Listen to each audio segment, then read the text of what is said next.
Alaikum wa rahmatullahi wa barakatuhu. Hello and welcome to another episode of the Religious Dialogue.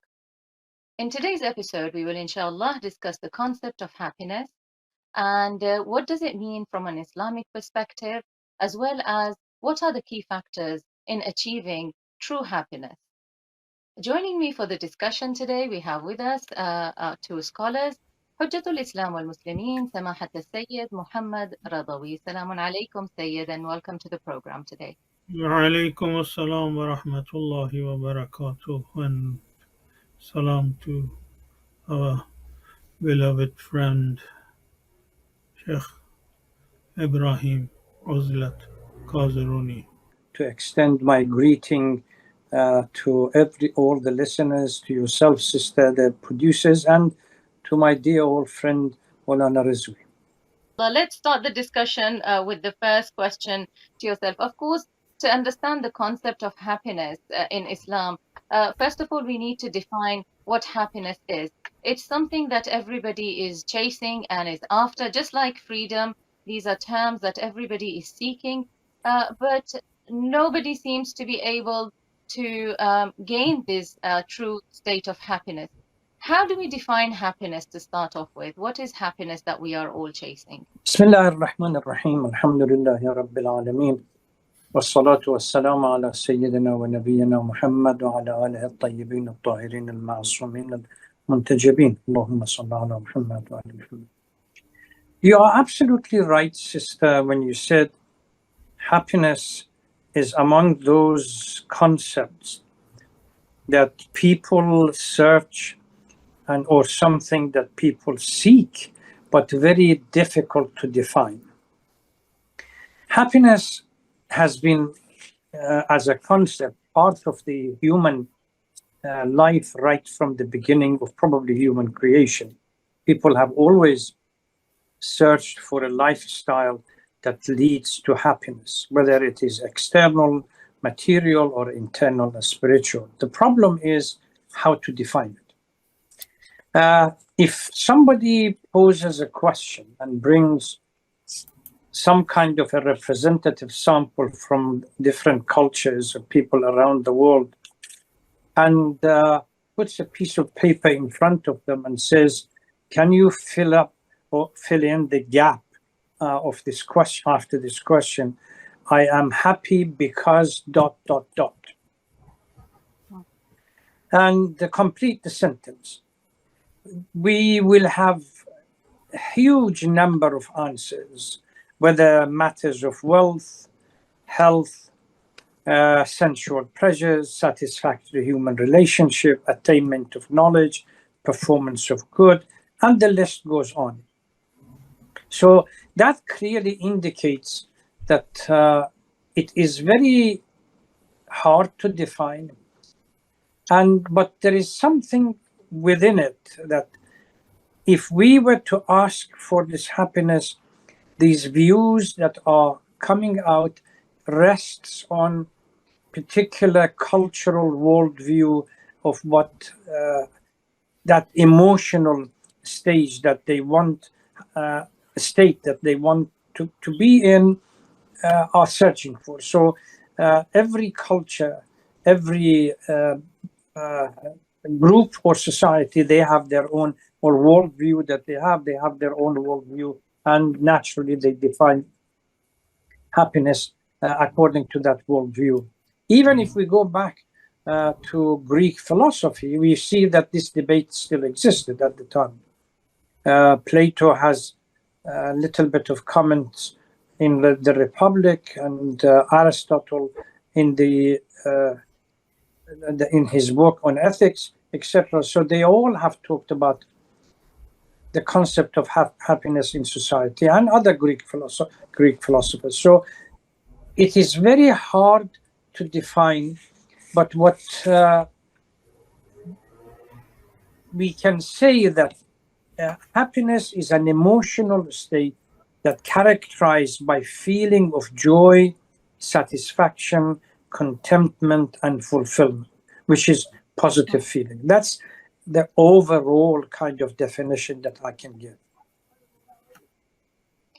Thank you for this explanation, Sheikh. Syed, carrying on from what the Sheikh just explained, that happiness is an emotional state, a feeling of joy and contentment. But we see that people rarely do achieve this content state. If somebody doesn't have a home, they think once I have a house, I will be happy. If somebody doesn't have children, they think once I have children, I will be happy, and so on. So everybody in pursuit of worldly desires and worldly matters. And yet, once we see that even once people are rich and wealthy, they too are unhappy. So, what is this happiness that we are all chasing and we are never achieving? And why is this happening? Bismillah ar-Rahman ar-Rahim. If you want a simple answer, there is a verse of Holy Quran in which Allah subhanahu wa ta'ala says, قَدْ أَفْلَحَ مَنْ زَكَّاهَا وَقَدْ خَابَ مَنْ دَسَّاهَا. Very simple solution. But of course, we can elaborate around it and discuss this ayah and the teachings of Ahlebait and Prophet Muhammad. Basically, it depends on what you consider as happiness and what is your upbringing about happiness, especially if a person's iman is strong, faith is strong, he doesn't uh, suffer from any kind of mental or other illnesses, then we may be able to consider that person as happy. But nobody's perfect. 100% nobody's perfect. The perfect human beings are only infallibles and ma'asumeen, alayhi salatu wasalam. Although, when I say infallibles, they are perfect because they have high knowledge, awareness. So, we could say one of the keys of happiness is to keep on increasing your knowledge and awareness. The more you became aware of yourself, who you are, where you are, who is your Lord, who is your Creator, what is my final destination, what is the aim of my life, then you would be able to decide better what will make you happy and what can make you dissatisfied. You may also ask and say that if happiness could be achieved, our prophets and imams should or would have deserved to be the most happy person in this world. Then it raises another question: is this world a place of happiness or not? So the discussion keeps going on and keeps get connected to different subjects. Uh, Definitely, the simple solution is that we should concentrate on ourselves, and as there is a narration as well, man arafa nafsah arafa rabbah, whoever recognizes himself, he'll recognize his Lord. And these are also the key points of recognizing what is the true meaning of happiness. Uh, as I said, if you are a totally materialistic person, then you may consider different things as signs of happiness. But when we look at the society, we see there are people who are extremely wealthy, financially doing well, and have high positions, and everything is in their control. But are they happy or not? Mhm. In reality, we find that in this so-called modern world, quite a lot of those who have plenty of wealth, they are the ones who visit the psychotherapists and seek help in sorting out the problems, and they seem to be not satisfied and not happy with their life. Uh,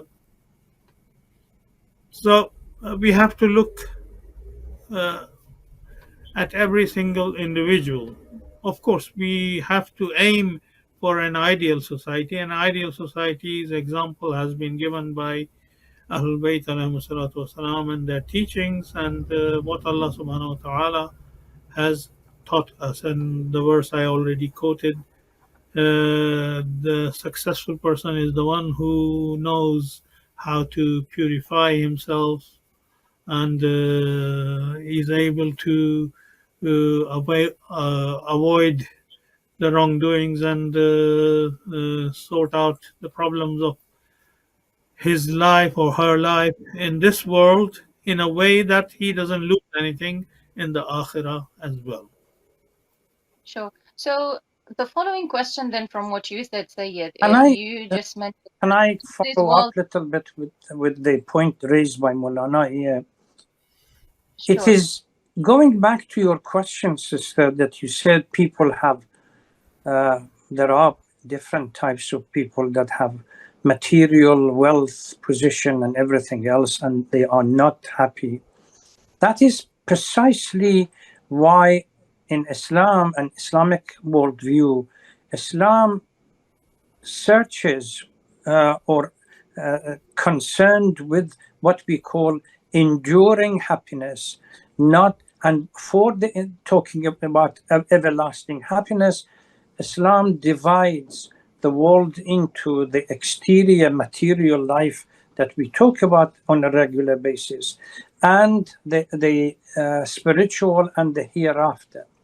From an Islamic point of view, material happiness, because material life is transient, is not going to be permanent, naturally is not going to lead in. If the spiritual component of the happiness is absent, material life by itself, material happiness is not everlasting and is going to lead into either, once the material advantage gone, or the fact that there is deep-rooted concept which is missing. I have had here in my office people coming, as you said, and Maulana alluded to it as well, all kinds of material possession, and yet they feel empty. It's that particular aspect from an Islamic point of view that if you want an enduring happiness, a kind of fulfillment, contentment, the hereafter and our relationship with Allah should not and cannot be forgiven. Ala bidhikrillah tatma'innul qulub. Its essence and central point within happiness is the contentment of the heart, and the heart will not be content by the material. The heart will be content once we link to the source of the reality and the most stable point. Perfect. Thank you for this explanation, Sheikh. Syed, you of course mentioned that this world is not a place of happiness. But were the Ahlul-Bayt alayhimus salam happy in this world? And what was it that was making them feel happy in spite of going through all kinds of difficulties, as you mentioned earlier?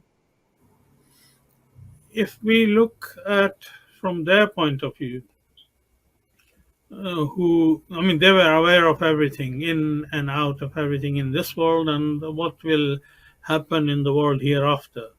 So when you can see that higher level of achievement, you would make effort to achieve that. So that's what they were concerned about. They didn't really bother what happens to them. If they were seeking power and position, and it doesn't mean that we should not aim and aim to achieve power to bring correction in the society This is what they used to teach. Imam Hussain alayhi salatu wasalam, when he left for Karbala, he said he wants to do Islah in his Ummah. And so, of course, his aim was to do the correction and lead the people to in the direction that will be the ideal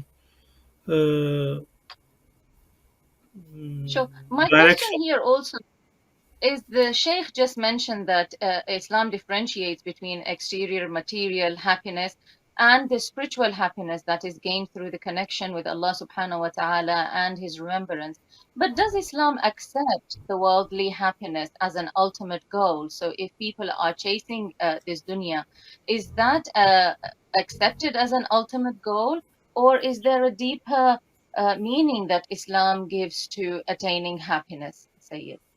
I would like to quote a hadith from or narration from Imam Muhammad Baqir alayhi salatu wasalam, in which he says that the sweetness and the bitterness of this world is a dream.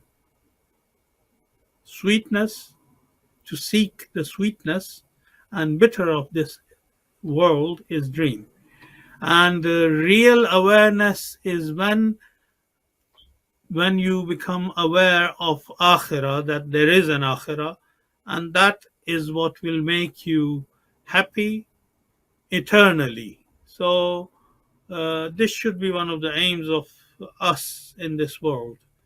If we keep seeking the sweetness of this world only and keep complaining about the bitterness of this world, we will not achieve anything. We have to aim higher. I'm sure Dr. Kazerooni would have his own input on this. So, following from what the Sheikh said, Sheikh, I'd like to pose to you this question, is that what is then the relationship between conviction and happiness, and between doubt and happiness? Do Islamic teachings actually give us a guideline regarding the relationship between conviction and being happy in this world? Well, let me go back a little bit and somehow add to what Maulana said and go back to the earlier question that you posed. While Islam is trying or deeply concerned with attainment of enduring happiness, and as well as dividing off this world and the hereafter, Islam considers this world to be mazra'atul akhirah, which means a way of attaining, using this world to the maximum capacity, so that through this world we can attain and secure the hereafter. So Quran does not oppose to the enjoyment derived from what we call the external virtues and the benefit of this world. Is how do we use this, and whether we use this as a... There is a hadith from Amir al-Mu'mineen salawatullah salam alayhi, I believe is in Nahj al-Balagha, around the end, Kalimat al-Qisar. He says that the one who actually searches for dunya and the one who uses the dunya for the hereafter, the one that searches for the goal, dunya becomes the goal for this person. All the hard work is to literally to attain material. While the person who uses the thinks of the hereafter, thinks or goes through the material with a goal much higher than the material itself. So uses the material as a mean to a higher spiritual end. So Islam does not somehow reject the concept of the material life.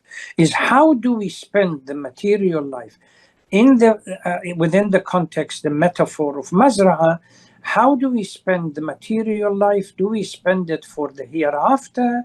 As the verse in the Holy Quran, قَدِّمُوا لَأَنفُسَكُمْ, which means we send forward and some kind of reserved for the future.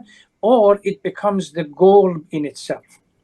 So Islam never does not want, say, an ummah that are poor and destitute. They want Islam wants the ummah to be rich, successful, and affluent. But how do you use this affluency and the success that you have for the sake of the hereafter? If you use it for the sake of the hereafter, then obviously it becomes useful. So Islam wants this. But going to the second question that you had regarding Ahlul Bayt, because of that connection with the divine, the heart was content. And whether they went through difficulty or not, it really didn't matter for them because of that closeness that they had to Allah subhanahu wa ta'ala. They went through difficulty and they saw this. We go in various du'as that we have, whether during month of Ramadan or du'a Kumair or everything else. It's the closeness to Allah. Once you get to that stage, pain and pleasure, they are the same for them. It is that state of mind that when we talk about the enduring happiness, you reach a state of mind that really doesn't matter. The pain and everything else is neither here nor there because of the closeness. Thank you very much for this explanation. Perfect points raised there. Syed, then following from the Shaykh's quotation of the hadith, "Ad-dunya mazra'atul akhirah," of course, performing good deeds in this life is another way to attain happiness and to attain fulfillment. But on a side note, when we do perform good deeds, a lot of us become happy regarding these performances of the good deeds. Now, becoming happy and feeling recognized, is it something that Islam encourages or something that is looked down upon when we are happy about being recognized for the good deeds that we do? Yes, I mean, Dr. Kazerooni mentioned about Ahlebait alayhi salatu wasalam, so I would like to add a point here that one of the keys of happiness are Ahlebait. Or in other words, a person is recognized by the circle of his or her friends. So if you want to find out what type of person you are, you should look around and see what type of people are around you. If they are corrupt and wrongdoers and people who don't bother about akhirah and they're just selfish or materialistic and things like that, then you should start questioning about yourself. But if the circle of friends you have are the ones who would protect you, would guide you, would be your true friend, then you could have some hope. And according to our belief, the best people that we should affiliate with are Ahlul Bayt alayhi salatu wasalam. And that's why there is a narration from Fatima Zahra salawatullah alayha in which she says, happy is the person who loves Ali. She is not favoring her husband. We believe she is an infallible, and whatever she says has a wisdom behind it. She is guiding guiding everyone to the secret of happiness, to the most knowledgeable person, and that is her husband. That happened to be her husband, Imam Ali ibn Abi Talib, alayhi salatu wasalam. So indirectly, she is telling to affiliate yourself with the good doers, and if your affiliation is with Ahlul Bayt alayhi salatu wasalam or Ali ibn Abi Talib, as she is saying, then of course you would be looking for the guidance from Imam Ali ibn Abi Talib, and the guidance from Imam Ali ibn Abi Talib alayhi salatu wasalam will help you, save you. It will not mislead you, as long as it's authentic and reliable. And you have to, of course, check all these sources. So, Urafa and Ulama, those who have come to this world and guided people, whenever people used to go and complain to them, and they used to feel down or suffering, they used to tell them to read Quran, establish connection to Ahlebait alayhi salatu wasalam, or do ziyarah. Even doing ziyarah to Imam Hussain alayhi salatu wasalam softens your heart. And or reciting the du'as of Sahifa Sajjadiyah softens your heart. So, but of course, we have to understand the meaning, and we have to digest the true meaning of dua, salat, ziyarah, and everything. Then, of course, it will help you to get rid of so-called depression and suffering that you are going through in your life. Of course, this is not all the solution.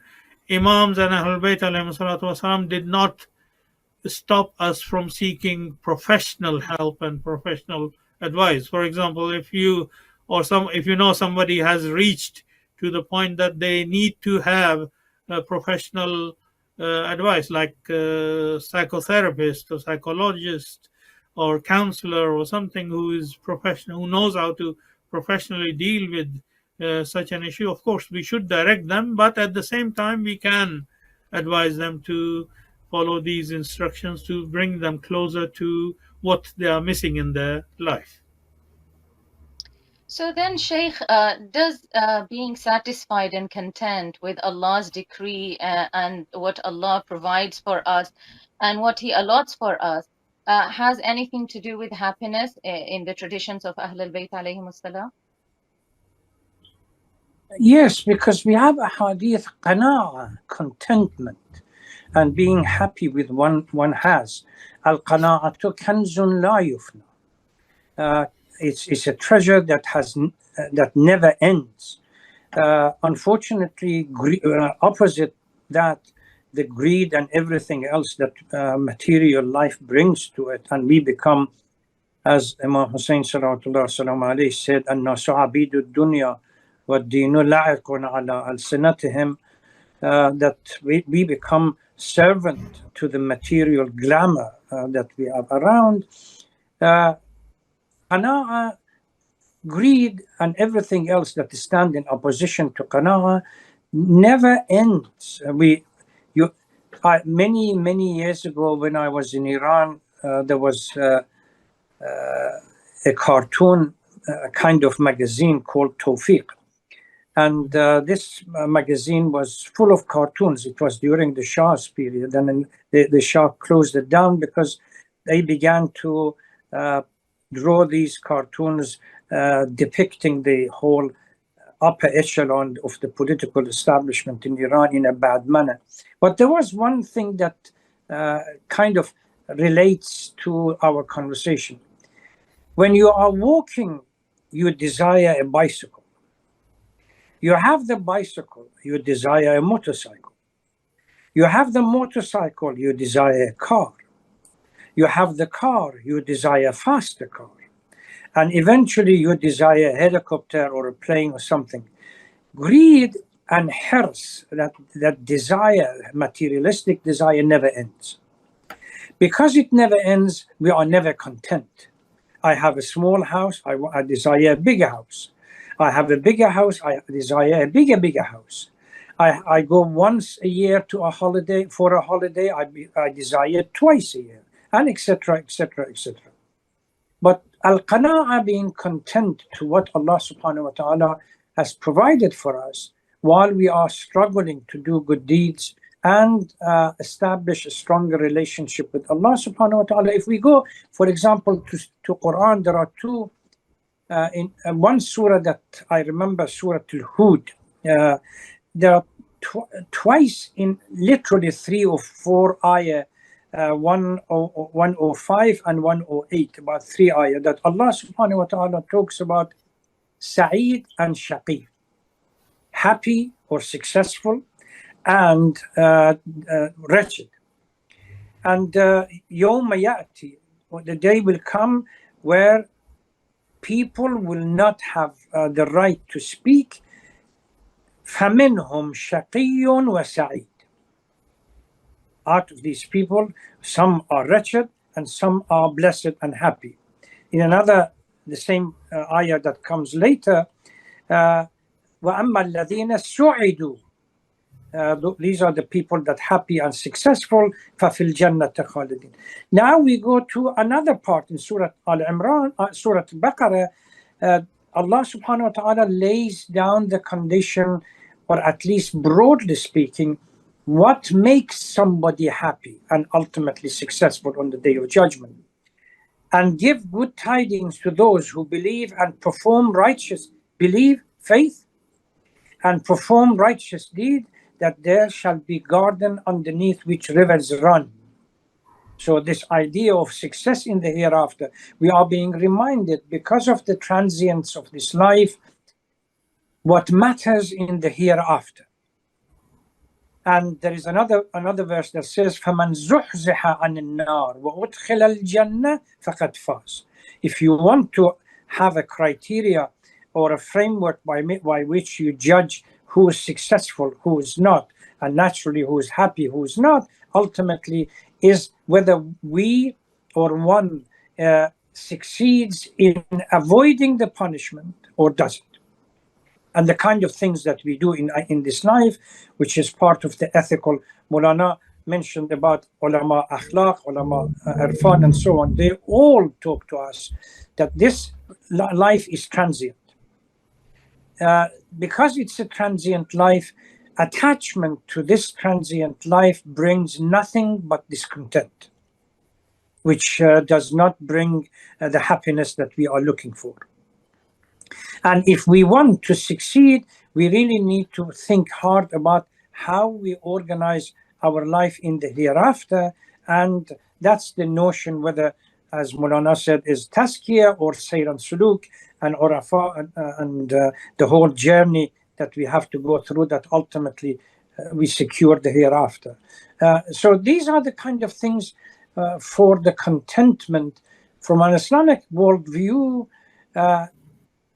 success rests on what happens in the hereafter. If we are Rockefellers or the richest people on earth, we will be leaving everything behind but 3 pieces of cloth, if we are lucky. What we send forward, which after from beginning of Barzakh, the a'mal that is resurrected and embodied into a reality and stay with us, that these are the ones that, in addition to faith, good deeds that will stay with us and secure an ultimate enduring happiness in the hereafter. Thank you, Shaykh. So moving on from this point and coming towards you, Syed, with the next question. Of course, in today's day and age, we see that people are overstretched. So, for example, if you look at husbands, they are tired providing for their wives and children. Mothers are overstretched looking after their children, and that brings a sense of unhappiness into their lives. But is there an importance in Islam given to giving happiness to others?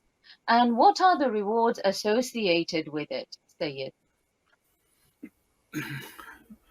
Yes, I mean, giving to other is part of Islamic teaching. I mean, giving happiness, giving what Allah subhanahu wa ta'ala has given to you, whether it's wealth or knowledge or kindness or good behavior or anything, this brings the hearts together. And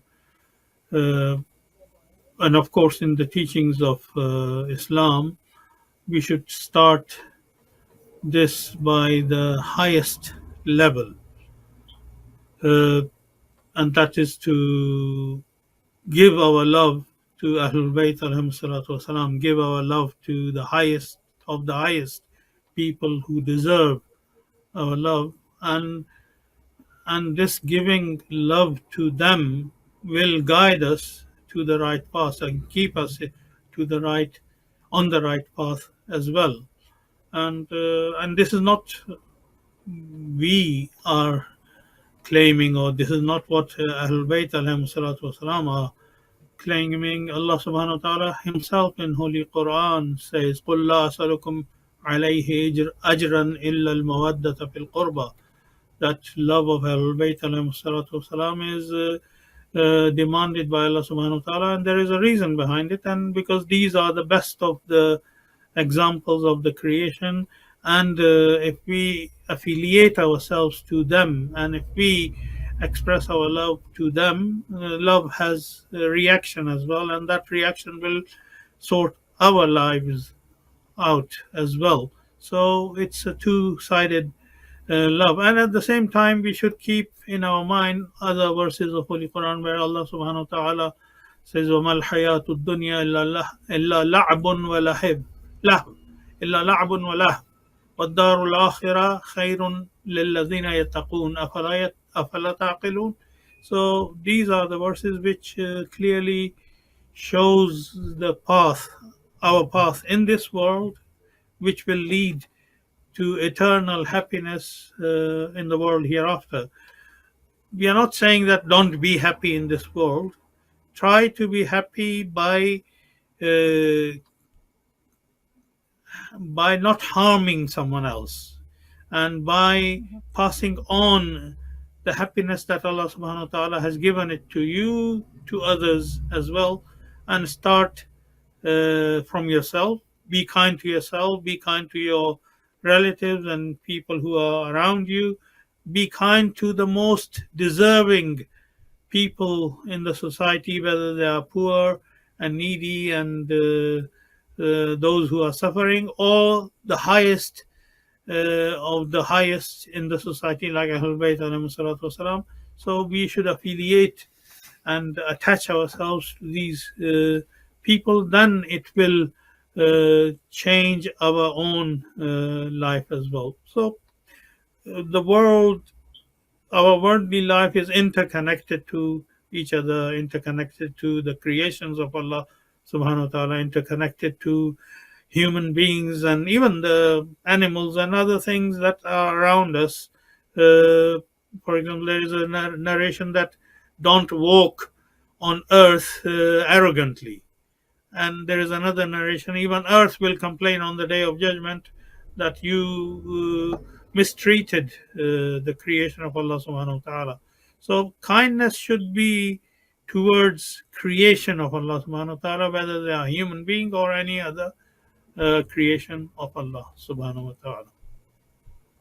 Thank you. We are down to our last Can 10 I add here, sister, it's a very critical issue, particularly when we live in the Western society and materialistic life and individualistic lifestyle, that isolate one from one's relationship with the world around it. Islam considers sharing one's happiness and giving happiness to others as a fundamental, literal, concrete step for its worldview. I'll give you a hadith from Imam Raza salawatullah alayhi that asks who is the most successful person on the day of judgment. He said the most successful person is the person that others have a share in his life. So as you try to structure your life, part of what your happiness, your success are shared to others. You give it to others, so others will have a share in your life. And they said, what about the most wretched? He said the person that does not share what he has with the rest of. You see, affluence in our society, but never percolates outside the individual circle to those that are living around. Because fundamentally, from an Islamic point of view, if I may borrow a phrase from the Christian narrative, salvation, and this is where we differ with Christian understanding. Our Christian understanding is salvation is an individualistic issue that has nothing to do with anybody else. Our understanding of salvation is a plane issue. Everything with you on one plane has to come with you. Otherwise, in isolation, you are not going anywhere. So this notion of salvation, I need to help others. I need to help the poor, the needy, and everything else, because it's through helping them that I secure happiness for myself. This is the kind of mindset that Islam has. If you go back even to a hadith that we have from Amir al-Mu'mineen in a letter that he sent to his governor of Basra when he was invited to go to a rich person's house for iftar, and Imam immediately dismissed him. Not because he drank alcohol or he did something. Imam criticized him for being at the table where the rich were present but the poor were absent. He said, how could you? You represent me as a Khalif, and if you look at my lifestyle, it's the lowest of the low, so that on the day of judgment, if a poor person comes to me and says, Ya Ali, during your Khilafah, you missed giving me something, I can say that my life wasn't better than theirs. How could you, and this is the point which I want to use it as to underscore, how could you fill up your stomach while in the vicinity of where you lived, there were individuals that they did not remember when was the last time that they had full stomach. This attachment to others and giving and sharing happiness with others, this is why we have so many ahadith, to go and visit the orphans, help them out, bring smile to their faces, go and visit the poor and the destitute. The issue of what we call the taxes that we have to pay, khums and zakat. I know our sadaqat or everything else. I know very few people these days give this kind of things, but all of these are that the have and the have not have to go through this process, and the gap between the have and the have not to be narrowed, so that the have not have at least a share of happiness that is not purely, as the verse in, I believe, Surah Al-Hashr, that says that reserved only for the rich. No, it is not. It has to be shared with others.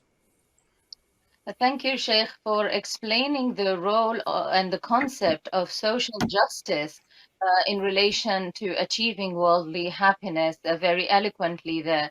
We are down to our last 3 minutes now. So I would like you both to conclude with some practical steps. Syed, if I may start with you, if you can give us, the Muslims, some practical steps of how we can cultivate this inner sense of peace and happiness. Yes, I mean, again, Quran is the best guide. We have verses of Holy Quran where Allah subhanahu wa ta'ala has given us the guidelines. For example, being kind and good is good, but there is a limit for everything. Moderation is the solution. For example, there is a verse in Holy Quran where Allah subhanahu wa ta'ala says, don't stretch your hand so far that it doesn't reach you, and don't keep it tied up to your neck that it doesn't reach others. So moderation is always good, and the problems happen when the members of our society become extremists. Even Imam Ali ibn Abi Talib alayhi salatu wasalam, used to criticize those who used to copy Imam Ali ibn Abi Talib alayhi salatu wasalam. And when they were criticized, they used to say, "We are copying you." He used to say, "I'm the Imam of the Ummah, and I have a responsibility to be like the poorest of the community.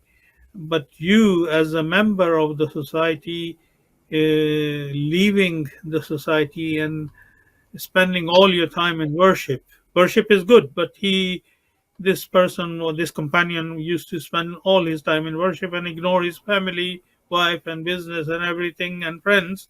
So he said, this is extremism. This is not good. We have to be moderate in everything, in ibadah, in worship, and everything. Otherwise, we will become extremist. And one of the reasons why we have problems in our society is extremism in any direction. So we should try to avoid extremism, with the exception of being close to Allah subhanahu wa ta'ala, again with moderation. Thank you, Syed. Sheikh, again, I would like you to, if there is any narration from the ahadith or from the sayings of Ahlebait alayhim salam, of course, you both have mentioned many, many practical things during the program. But to conclude with, what is it that you would like to share with myself and the viewers in regards to today's topic of achieving happiness and the concept of happiness in Islam? I go back to the verse in the Holy Quran, "Ala bi dhikrillah tatma'innul qulub," that if we are searching for that elusive concept of happiness, the enduring happiness, without God is not going to happen. What this is telling us, that attainment of knowledge, sensual pleasures, wealth, health, satisfying human relationship, performance of good, all of these are fine, as you say, and acceptable. But the major part that underscores and gives value to everything else that we have talked about is our relationship with Allah subhanahu wa ta'ala, whether we have a strong relationship and faith. الَّذِينَ آمَنُوا وَعَمِلُوا الصَّالِحَاتِ. That Iman is critical factor for the faith, for the enduring happiness if we are searching for it. If we are looking for just purely material, that's a different story. Well, on this point, I'd like to thank you very much, Shaykh Ibrahim Kazerooni, for being with us in today's show. And thanks to Sayyid Mohammad Razavi as well for being with us and sharing his knowledge with us. Thank you very much, dear viewers. Of course, as a conclusion to today's program, what I've understood is happiness is indeed achievable, although it is not a fixed state of mind. It is an ongoing journey and a continuous endeavor.